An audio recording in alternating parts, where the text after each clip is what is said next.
And welcome back, everyone, to the Bitcoin Business Bureau. I'm your host, as always, LitecoinLeader. Today, we're talking about inflation, interest rates, and some fun with numbers. So let's start with something I've learned over the years. And I've learned a lot of different math techniques and things in the past because numbers just come easily to me. But I understand that's not common. So it's helped me in my career, obviously, in doing a lot of crypto and knowing numbers. But I know that most people, the numbers don't come naturally. So one of the things I've picked up on is like, it's always helpful to learn little tricks and explain them to people so that they can grasp things a little bit easier. So one of those was when I was back in, I think it was real estate was where I first learned this. It was the rule of 72.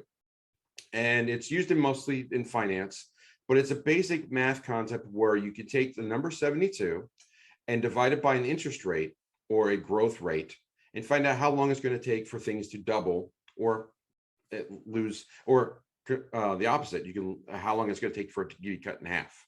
So that's valuable. So I first learned about this is just saying, okay, if I bought a bond or a CD and it was earning me 6% interest, divided 6 into 72, that gives me 12 years. Approximately 12 years at 6%, my money would double. So at 9%, it would be only 8 years instead of 12, and so on. And I've created a little chart I can share with you, and we can talk about those numbers, and then we can talk about the value of it. So let me share my screen real quick. Once again, we're doing share screen today. Here's the little chart that I made. So I'll explain the coloring in a moment. But what I did was on the left side here, I took the rate in percent from 1 to 18. And then I took the years to double. It's basically, I divided 72 by the rate. And I calculated, and then I saw the error from rule 72, the third column here. That means, like, is it correct? Is that the right answer for the number to double, or is that a little bit off? And the reason that 1% and 2% are listed in or highlighted in orange is because it's not exact. It's a little bit off.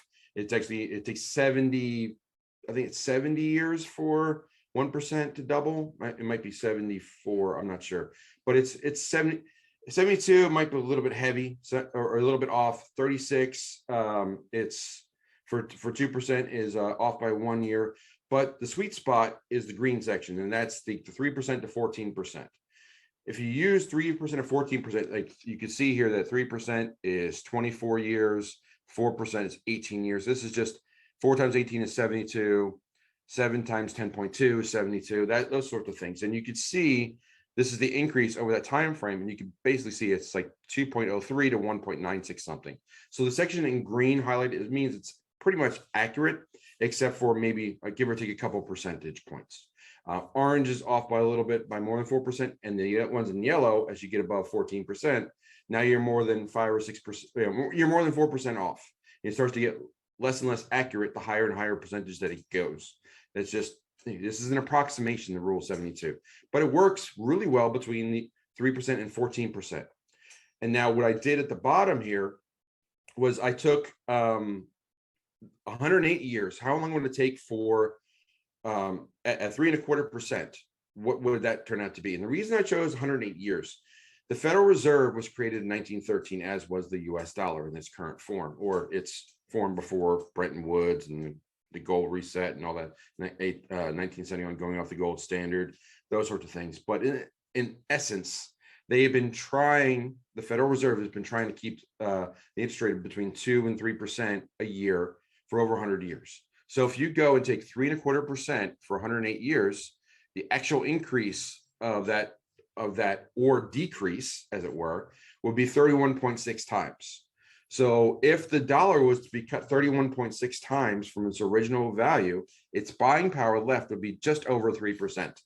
That's about where we are today. Whenever we see those graphs that show like the buying power of the dollar today versus back in 1913, that's pretty much how we get there. And 3.25 is the number that they target, maybe a little bit high. They usually shoot for around 3%. But going back to the CPI numbers that I talked about last week, and I'll share that video in the top left here. So I'm done sharing my screen. So let me get out of that. But I'll share that video up here where I talked about inflation and the CPI. That was announced on Friday as 6.8%. So nearly 7%. So that's double. So now back to that chart, you get, or the rule 72 at 7%, you're talking a little over 10 years for your money to double, or in 10 years, prices will double. or your buying power will be cut in half. Those are important factors to understand. It's how impactful 7% is versus 3%. The 3%, you're looking at about a generation. Every 25 or so years, 24, 25 years, give or take, prices double or returns double, buying power gets cut in half.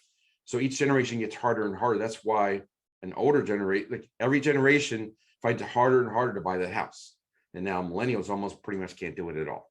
So I'm a little older than the millennials, of course, but you see what I'm saying here. And that's why the buying power is down to the 3% range. And we're really experiencing the end of the dollar. And now with 7%, we're going to start seeing acceleration. And if we start seeing, that's just the announced CPI. As I mentioned, there's a site called shadowstats.com, which calculates the CPI the old way and factors in things that don't get thrown out now, like housing, food, energy. Those things are missing now. And energy was announced to go up to 50 to 60%. So you're looking almost, it could approach double the cost for heating. Fortunately, it's been a mild winter. It's been a mild winter so far in most of the US, but it's still only mid-December. So we still have January, February, March to go. So it could be a cold winter, as they've been saying. So that will only increase the prices and the cost it will cost to heat. So gas prices, we've all seen the gas prices at the pump go up way more than 10%. So energy, food, and housing aren't factored in CPI. So when you factor those in with shadow stats, now you're in double digits. And at double digits at 12%, that rule 72 goes down to 6 years. So prices are going to be doubling every 6 years. Your buying power will be cut in half every 6 years. And that's just at the given rate of 12%. According to shadow stats. It only gets worse from here, more than likely. And that's where I lead into the final story for today, which is Economic Ninja was talking about it again, and I'll link his video up here, but I'm sure you can find it very easily. He's out there, he's everywhere. And I knew that he was going to be, I was catching up this weekend on videos. I knew he'd be cranking them out because he talked about, he pops on, he records some, but he also pops on some that are timely. So he just has a ton of videos that come out. He's just a madman when putting out content, but it's really good stuff. But anyway, and 2 more companies in a certain Asian country are experiencing issues with their bonds because they're starting to fail. So that's going to downgrade the bonds. Now it's going to take a few months for it to trickle over to the US and into Europe and other places. But all the financial instruments across the globe are tied together because of the derivatives and the futures and all these markets and how intermingled all the finance is at this point. So with any bonds that are just starting to fail, now we're going to see it impact derivatives. Then it's going to impact lending. It's going to impact all the finances and the banks and everything. So odds are by the end of this year, we're going to see a few stories trickled out. Typically, there's this quiet period between Christmas and New Year's where not much happens, but it's a good place to stick bad stories because people usually aren't paying attention. So I would not be surprised to see a lot of warnings about what Q4 is going to look like when they report, because Q4 ends December 31st, thereabouts, depending on the accounting books. Let's see, I think December 31st is a Friday, so they'll probably use that entire week. So their fiscal year will end the week of December 31st. So then you're going to have a point where you're going to report out Q4 results sometime in the middle of February.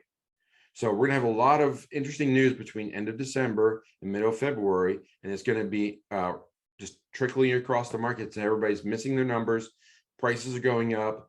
Not even to mention how government contracts are going to work. That's going to be an interesting one to follow. It's going to be very interesting to see how this plays out. But we just got to see how it plays out. So it's going to be interesting. And now you have the Rule 72 to figure out the interest rates and where that number is really going, what inflation really means, and how it's accelerating. And it's going to be like prices are going to double every 6 years, then maybe every 4. And that's the projected rate.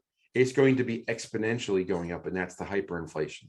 When hyperinflation kicks in, prices are going to go up and up and up, and then the printing presses aren't going to stop. So the only way you can survive this is to put not financial advice, but historically speaking, the only way that people in the Weimar Republic or in other economies in other countries where assets were starting to really go down, the currency was just overinflating, you got into hyperinflation. The only way to save your wealth was to buy assets that would stand the test of time. And that would be precious metals, maybe real estate if you got into a good market, if you got into a good mortgage, if you got a good mortgage, like if you over leverage yourself now, this is not financial advice, but let's just say you bought $1 million house now and you have $1 million mortgage, give or take. If $1 million turns out to be a cup of coffee in 3 years because of hyperinflation, well, you just bought your house for a cup of coffee.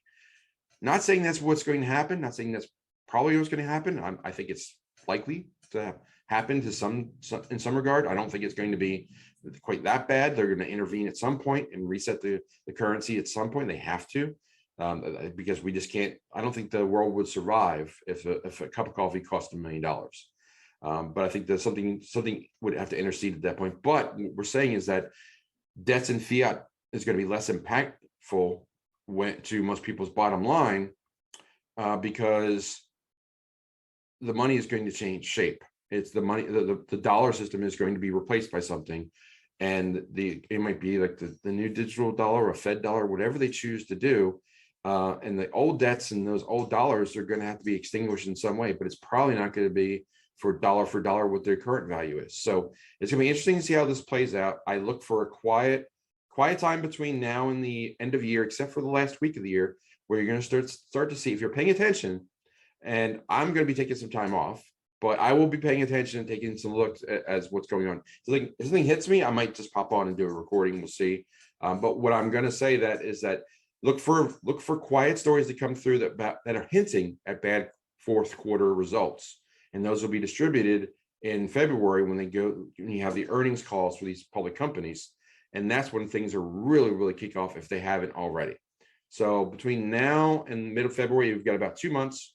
It could be a very trying period for a lot of people. Hang in there, but protect your assets as best you can. And historically speaking, that's usually precious metals or digital gold or digital silver and cryptocurrencies. Those things are not tied to a particular currency. So if a currency defaults, or if a currency starts to get in trouble, you could be in a different asset class. Gold doesn't care if it goes to euros or pounds or US dollars. Same for Bitcoin.